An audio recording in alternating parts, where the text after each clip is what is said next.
Australian startup ask us how to build with China, not just sell to it.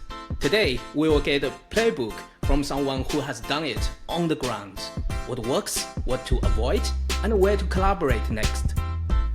Welcome to Innovation Crossroads. I'm Alan Cui from Boson Ventures. We are focused on building practical bridge between Australian and Chinese innovation landscapes. Today's guest is Steven Ducat. Steven has spent over 2 decades living and building in China, founding SPD Asia Group as a trusted supplier to renewable manufacturers. And now, with a primary focus on SPD Energy, his skilled team on the ground built local partnership with factories and agencies and delivered a program for Fortune 500 customers like Walmart. Today, we'll focus on what actually worked: hiring, partnership, compliance, and collaboration opportunities for Australian startups. Steven, welcome. Great to have you with us. Thank you very much, Alan. Thank you. Yeah, so Steven, it's so amazing to see someone, in the past 2 decades spend more time in China,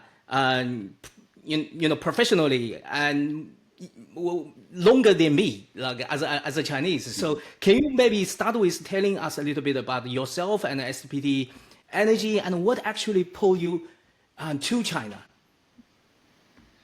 So I arrived in China in about 2000, and it was I was living in London, and it was a business trip to visit Shanghai. And once I arrived in Shanghai, the first time I touched down in Shanghai and experienced the 3 days, I just had this feeling like I was at home. The food, the way I was treated as a guest, my time in the factory, and it just resonated with me. So from there, every single opportunity I had to do another business trip to China, I took.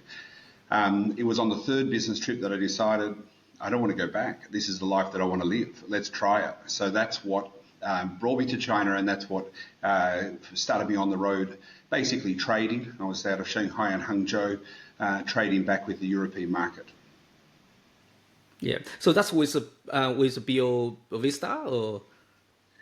I originally came here with different business. So after the 3rd visit, I decided to stay, and that's when I started to form SPD Asia.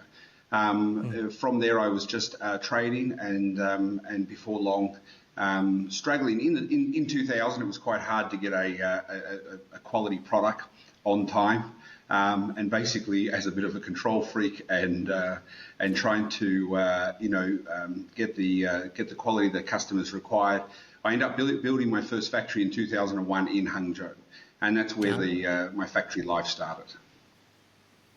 Nice.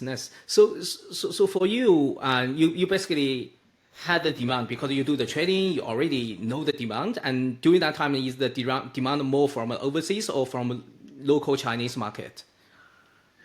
In those days, in between say 2000 and 2007, the demand was from the overseas market, predominantly from Europe. I've never specifically focused on the American market, with a little bit of focus on Australia. It was probably around 2007, 2008 where I started to see my products fit into the local market. And having already lived here for 6 or 7 years, it gave me the understanding of the local consumer. And that's when I started to focus on both the internal, the domestic market, and the export market. So by the time 2007 came around, after 7 years on the ground, not living in an expat world, living in a local city such as Hangzhou, that was really around the birth of Alibaba, and these sorts of companies were all starting to innovate in Hangzhou. So a lot of the focus was starting to build. Taobao was starting to build the domestic market. So yeah. So how did you mentioned in 2006 and 2007, like you felt your product actually fit the Chinese market. So when we usually talking about startup, we talk about product market fit. So how do you see that kind of early signal of a product market fit in China? So your product actually can sell in China and people will buy that, it will become popular. Yeah, so in the early days of SPD Asia and prior to SPD Energy, I was prominently focused on the consumer market, and I think it came from just the reactions from my workers in the factory. One of the early skills that I learned about managing a Chinese factory or a Chinese team was basically the amount of time that you would spend building that team, one-on-one, to be able to understand basically the way the worker was thinking compared to from Australia, the way they would grow up.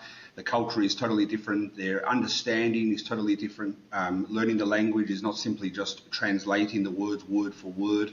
There's a cultural depth behind it that you need to understand. So Absolutely. when I started to see that, was being on the factory floor and watching the workers actually become interested in the products that they were making and start to understand how these products could be used in their own life.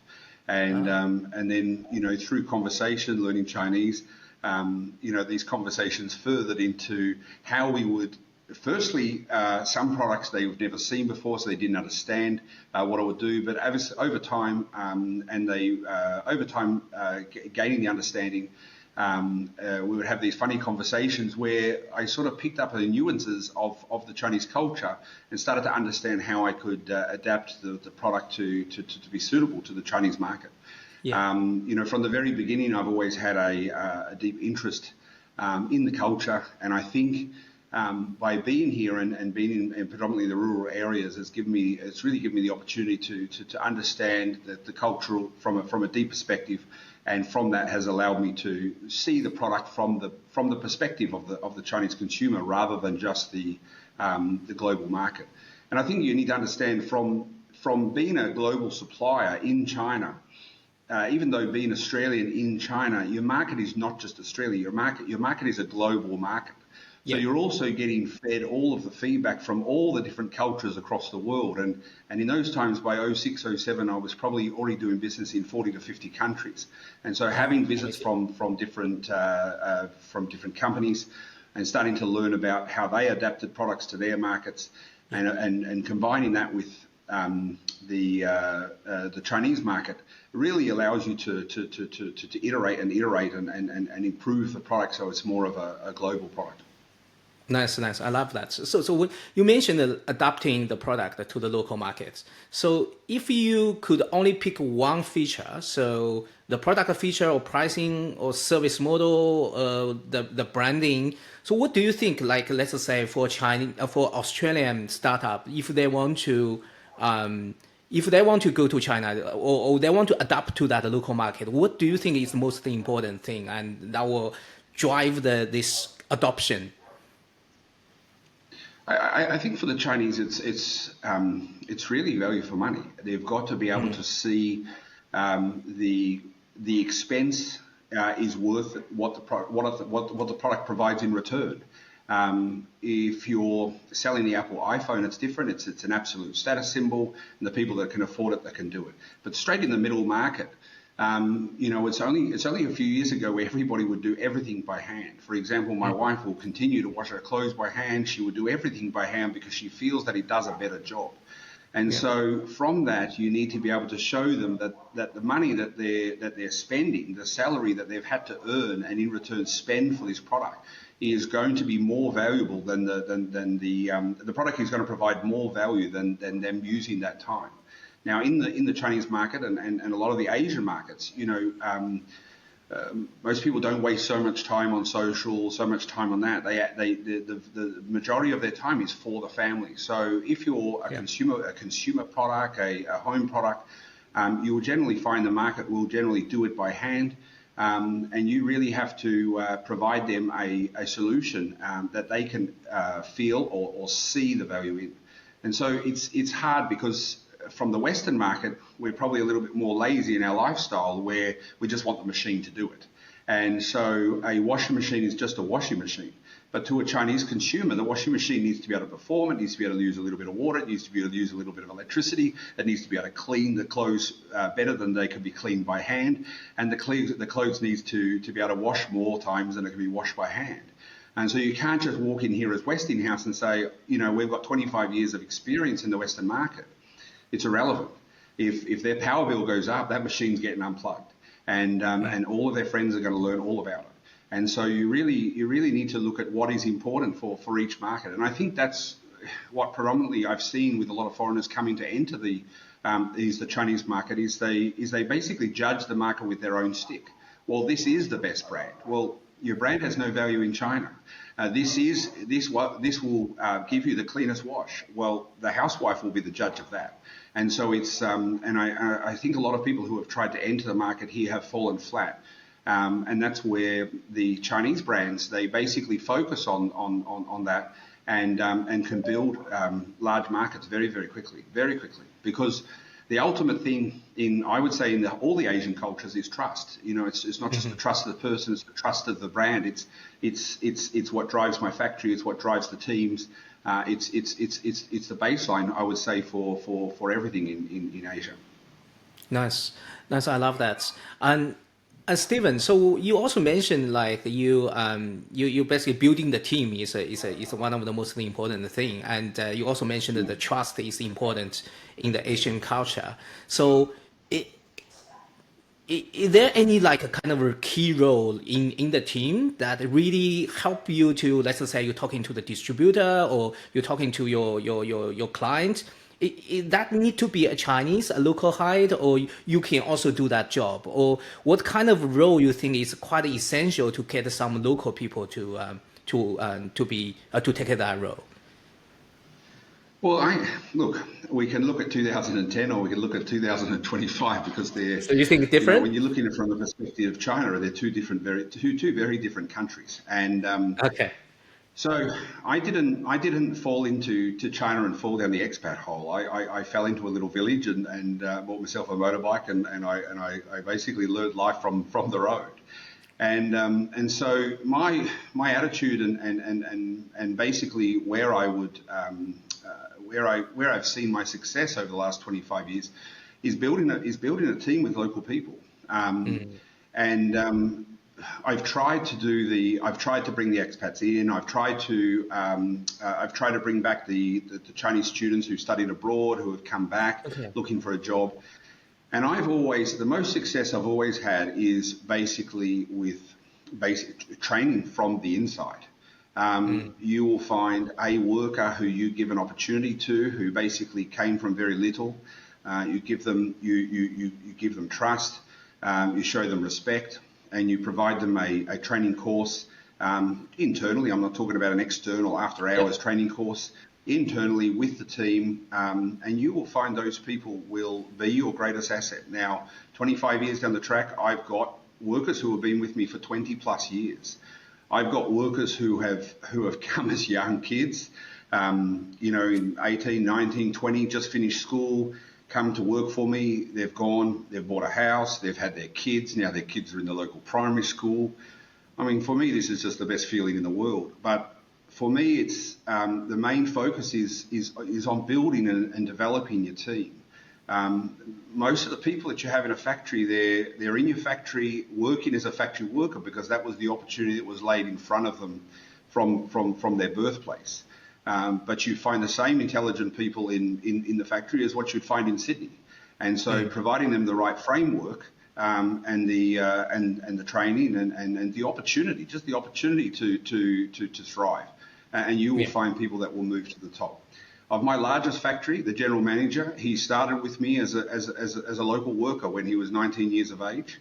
15 years later, he is now managing 600 people, and that was basically, I mentored him for the last 7 or 8 years. But I could see in his eye that he got it. I could see in his eye that his values were very similar to mine. And I always tell people it's not really about the product. This whole world is about people. And the product is just what we call is what we use to frame it. So it's very difficult to bring in a foreign employee because they don't get the culture. And so they start to fragment or divide the team, where if you bring in a foreign engineer, they don't understand the basis of which the engineers would trade. They don't understand the way that the production works in China. They don't understand the way that a person would think, in the logical train of thought that a Chinese person has. And you will find very quickly that as they start to slip and are unable to achieve, which they would find, in their Western culture, it's very easy. You will start to find them blaming specific people rather than looking in themselves. And one of the policies I always use in the factory is when somebody makes a mistake, I always look at that and say, where does that mistake lie? Does that mistake lie within me? Did I provide the training? Did I provide enough tools? Did I provide the right environment? Did I provide them good enough food? Did I provide them good enough sleep? And so when you look into yourself, it's very easy then to go and identify the problems. And I think what happens a lot of the times when foreigners come, because they come with a bit of the chip on their shoulder as if they are the ones with all, they find it very difficult to build those relationships coming from that position. And I think in 2025, it's all changed. If somebody were to ask me today to come to China, what would you do? Would you show them the product that you want them to manufacture? And I would say it's too late. 2025, it's about just bring the Chinese company your problem and ask them to innovate a product to solve your problem. Because the R&D and the structure is far greater than from where you're coming from. And that is evident in the country's position in the global market. Okay, that's interesting. So you think it's better actually. So if someone discovers some problem, let's say in the Western world, it's better to actually partner with some Chinese tech company to develop that solution, other than try to develop that in the Western world. Yeah, I think because it's not just manufacturing has left the Western world. I think manufacturing here in China has innovated so fast, and the actual innovation loop is so tight now, where if you take the style of, say, for example, customers of mine from America, they will be thinking in months, where we would probably try to do 3 loops a day. So we could probably iterate 2 to 3 times a day. Now, if I looked at a problem, I wouldn't be looking at my team to go and engineer that in CAD and come up with the answer. I would probably expect them to produce at least 3 parts and try to find the edge cases and set up the tests and innovate and physically find the answer. Because while the engineering degrees and the education level in China has risen so much, and the skill pool, the educated pool in Australia in China is now abundant. But look, innovating products and trying to solve problems. For me, it's down to trial, it's down to error, it's down to data, it's down to cycles. The faster you fail, the faster you succeed. And that's if I looked at how I've generated profit, if I look at it from, did an academic provide me the total solution? No. Did the academic put me on the right road? Yes. Did my team innovate and fine tune and evolve fast enough to beat the market? I would be going on the latter. But Alan, you've also got to understand from China, our innovation speed also comes from IP. In the early days, we had very little IP protection. We had very basic frameworks to protect that IP, and the only way to protect IP in the early days was to run faster than your neighbor, and that speed basically improved and tightened that innovation loop and got product to market faster. You would never put out your whole idea. Maybe you only innovate halfway and keep the rest of it in the bag. So as soon as they started to chase you and put their money into tooling and put their money into production lines, you already had option B, C, D, and E ready to go, and you can evolve. And so I think it's a combination of all that together that's put us into this, I would say, style of thinking and innovation process that we follow today. Yeah, thank you, Steven. So there's actually, you mentioned several points I want to touch, dive into that. So one, probably I start with the IP things you mentioned. So I guess every time, so we had several around the table this year and last year, but every time, protecting IP is one key topic within that round table. And that always, like when people are talking about going to China, they're talking about, whether our product technology will be stolen, or whether we can actually protect us from a copycat. So how do you see this kind of problem? You basically run your business in China for 2 decades, so you must facing this kind of problem there. Yeah. So look,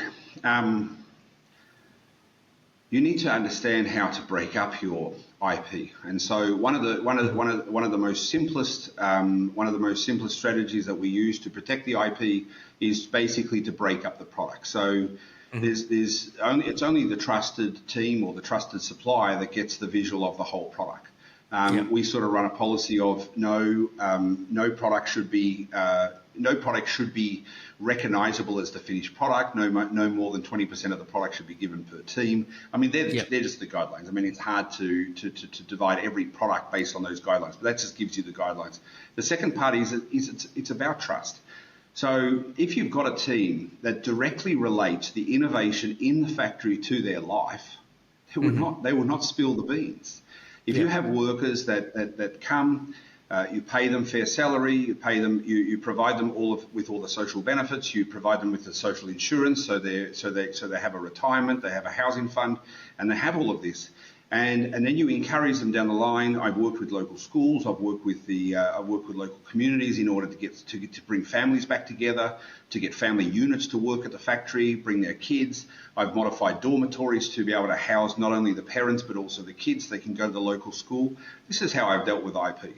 So now we're a family, and now we're working together, and now it's in the interest of the family to protect the family's secrets. Okay. And so that's how I've done it on the ground. I'm predominantly on the ground in China.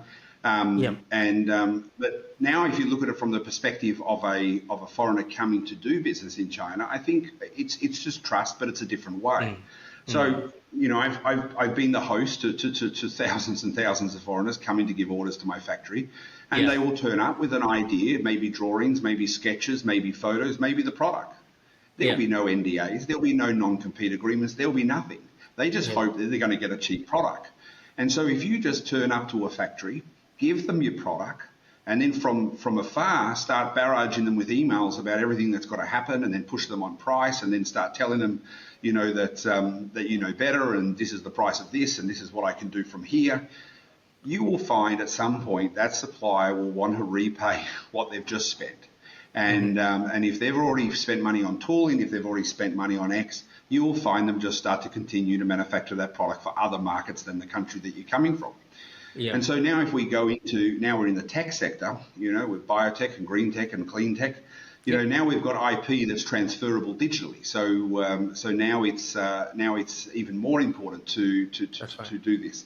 So I think now what we do is we close the systems down, we close the email systems down, we don't allow WeChat through the R&D section, so it's not easy just to flip a CAD file to a neighbouring factory.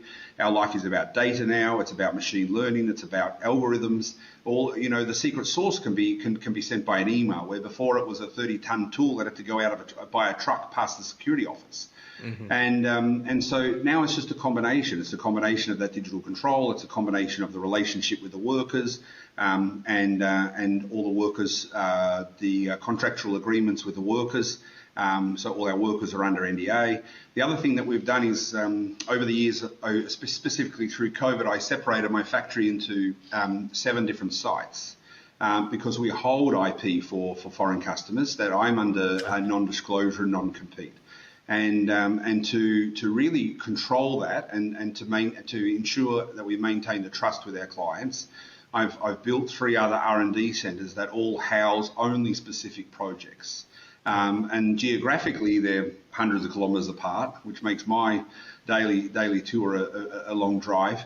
But what it does do is it allows us to build tighter teams, and that have got direct reward for protecting that IP, and we've been quite successful in that, and we've had relationships with foreign companies for 20 plus years, which is shown in that control. Now, the legal framework has got better and better over the years, but like any company, we stay out of the legal world because our time is best suited in the R&D. Our time is best suited focusing on the new problems, that's rather than going to court.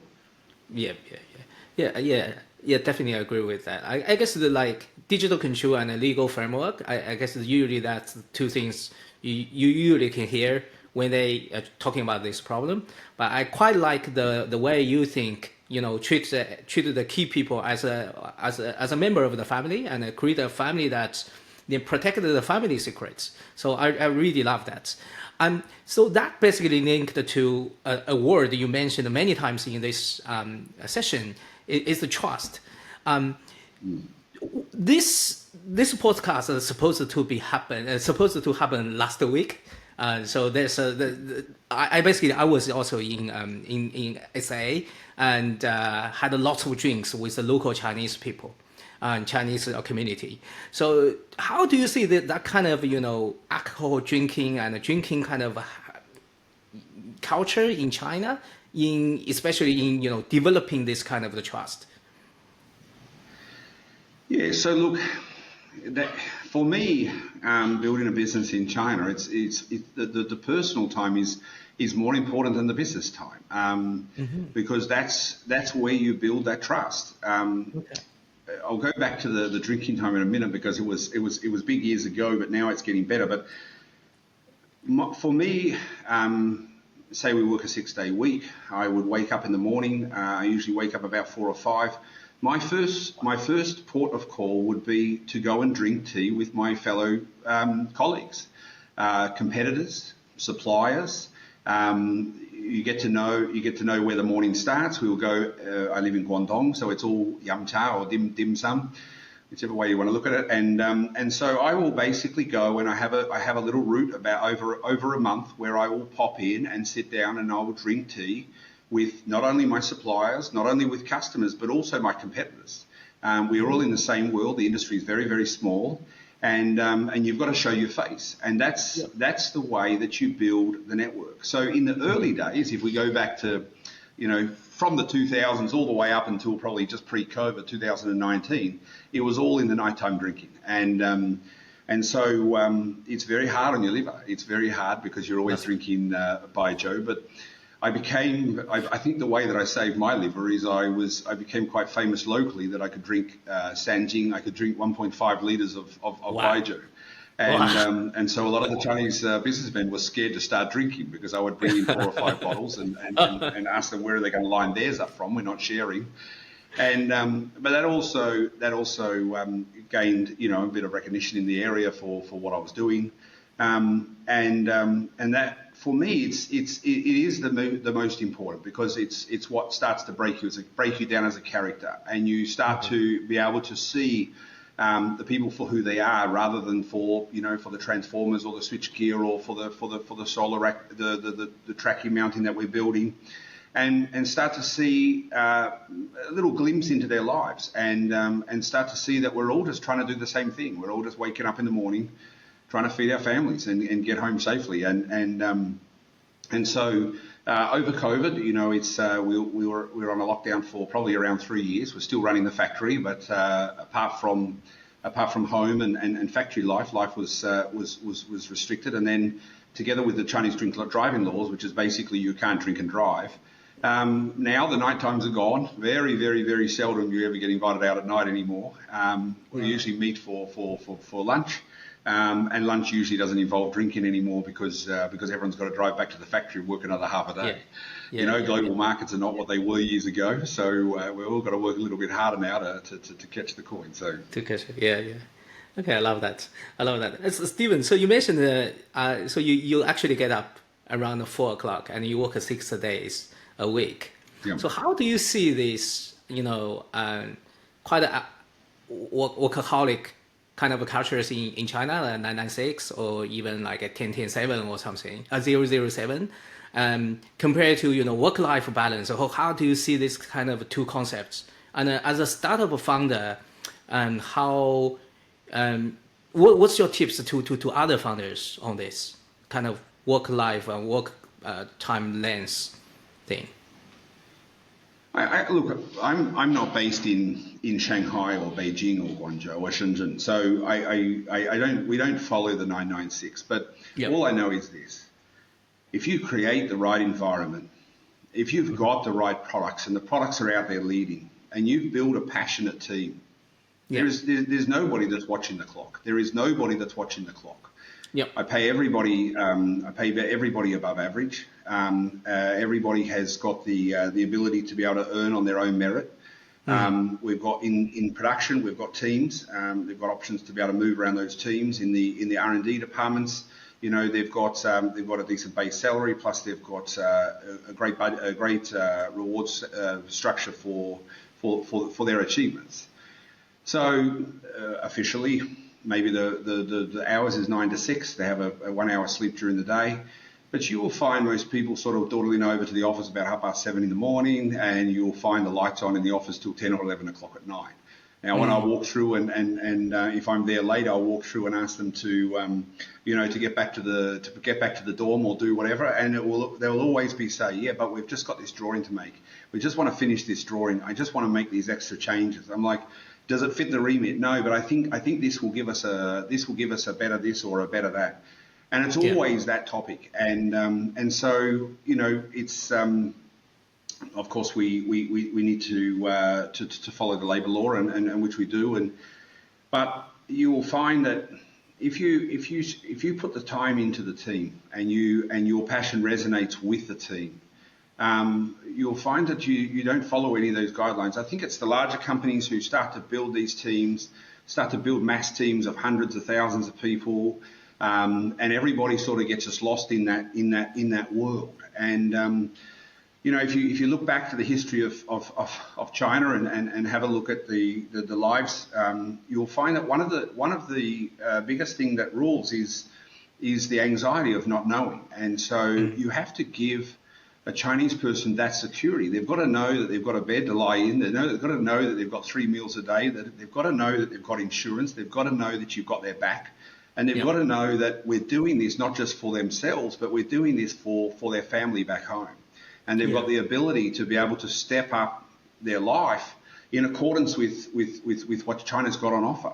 They need to be able to buy a house within each generation. They need to be able to educate their children better than them. They need to be able to do these things. They need to be able to go to hospital and not have a big bill. And that's everything we can supply as an employer. Now, if you give all those things to a Chinese person, the Chinese person in return is going to give you their life. And I tell you, it's not comparable to that comment. Is not comparable to the West. In the West, in the West, what you would consider to be a friend, in China, you would akin to a family member in Australia or in America. I've had days in business where I just didn't know where I was going to get the money to pay the salaries, and I've had friends drive over and put blocks of money on my desk and say, just give it back to me when you can, because they know where I am, they know the hole that I've fallen down, but we're all in it together. One of the things I mentioned before was that I also go and drink tea with my competitors. In China, I would say about 20% of my order book is my competitors, and it's just because of the way the world works. We've all got the same equipment. We've all got the same skill set. We've all got the same materials, but we're all dealing in different markets. So we're not focusing on just a single market such as Australia. I might be in Turkey. Someone else might be in Hungary. Somebody else might be in Germany. So the peaks and troughs of our business will all be different. And then now we look at different regions. We look at the Southern Hemisphere, Northern Hemisphere. We look at the American markets. And so our peaks and troughs will be different. And by doing business with your competitors, allows you to flatten all that out. And nobody wants to lose their workers. Nobody wants to lose that skill set and have to rebuild that skill set later. Yeah. And so that's a big focus of what we're doing. So So amazing. Yeah, Steven. There's actually got quite a lot of questions to ask you, and maybe I focus on one thing. I myself also very curious to know. So you basically provide the electrical kind of products, like those parts for the renewable manufacturers. So I assume most of them actually require regulation approval. Is that right? Yeah. And Yeah, if so so, then the way I would just, yep. yeah, sorry. So I just to try to understand, from your perspective, whether the regulation getting the regulation approval will be different. Will be some like special things you need to pay attention to, like when you try to get this kind of approval from government or from a regulator, or it's kind of you just do that according to the book, kind of thing. Yeah, look, so this is a big part of our day.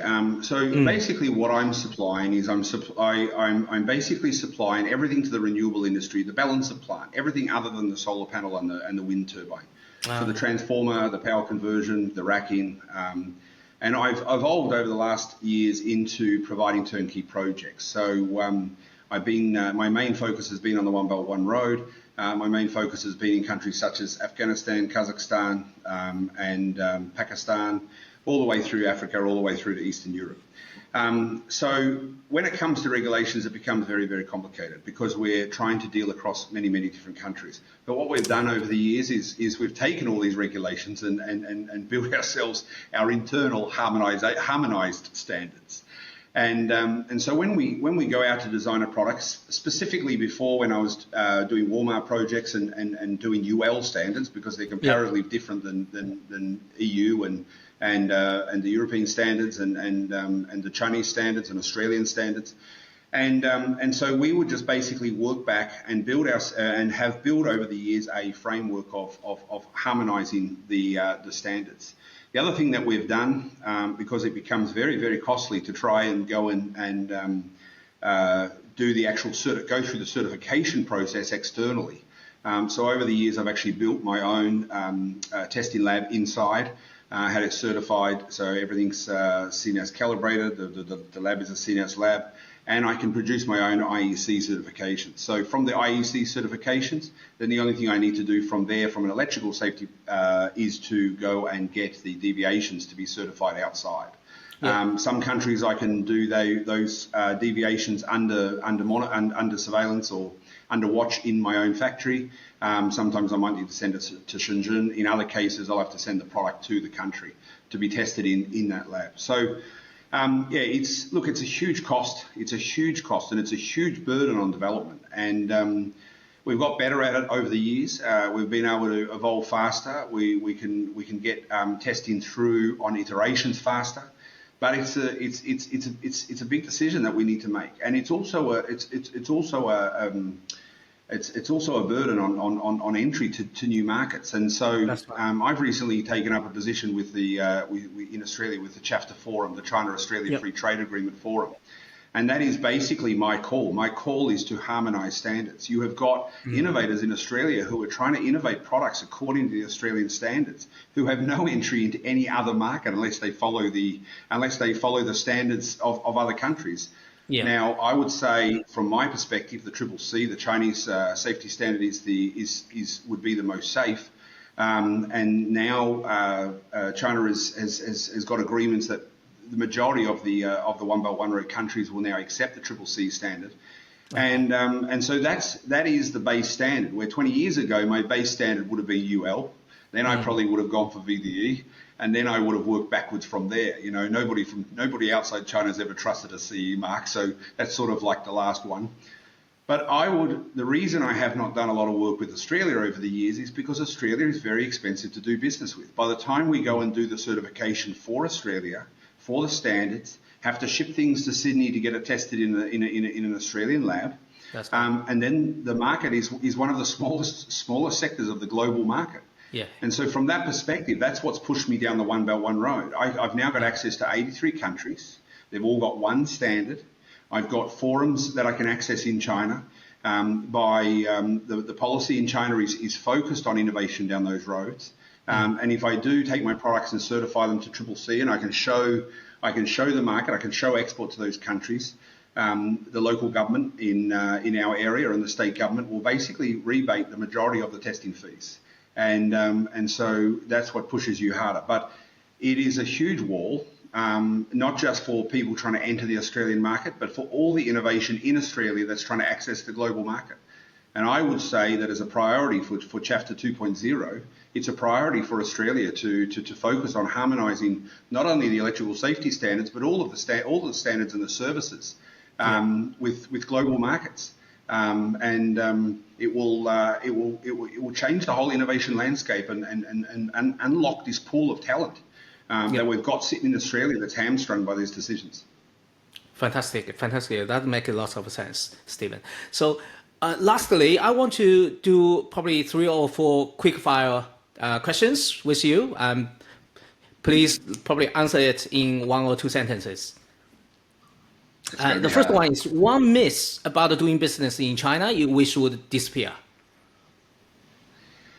I think the one myth that should disappear is just basically China's going to steal your secrets.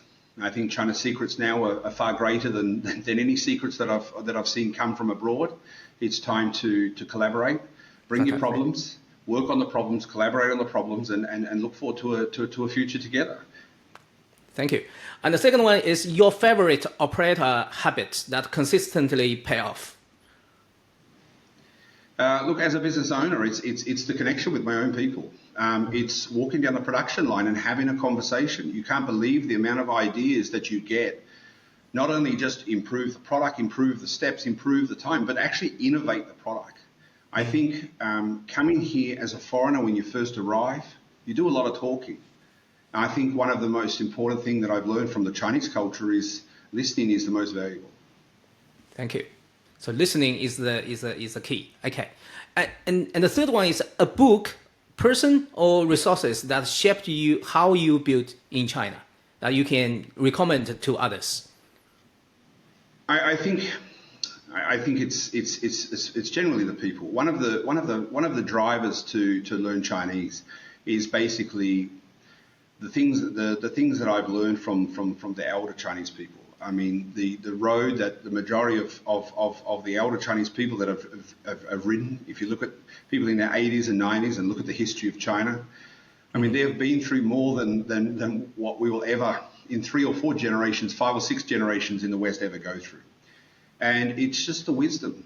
It's the wisdom from these people, the patience, some of the things that they've had to endure, and basically the way that they see those things now, and the way they see them as it was those parts of their life that have given the opportunity to their grandchildren or great grandchildren today. And it's those lessons that I've learned, and it's probably what's given me a deeper association with the culture, and what's driven me to get closer to the people and given me more time on the production line to speak to our people, and learn those valuable lessons. We are all one, and we like to segment everything, and we like to have a reason for everything. And I think just by looking at people for what they're trying to do, and when we look at their product and we look at innovating that product, I think we can find the same lessons everywhere, and that's probably what has given me the stable business that I've got today. Nice, thank you so much. So Steven, so if there's any audience wants to reach out to you, is there any way that they can connect with you? Yeah, so the company website is spd.energy. Otherwise, you can look me up on LinkedIn. Happy to connect that way. Thank you so much. So thank you, Steven. So thank you for sharing on-the-ground experience and practical advice for Australian startups. So to our listeners, for any questions and suggestions, please contact Crossroads at boson.vc. Stay tuned for more episodes in our series on Australian China innovation. Thank you. Bye.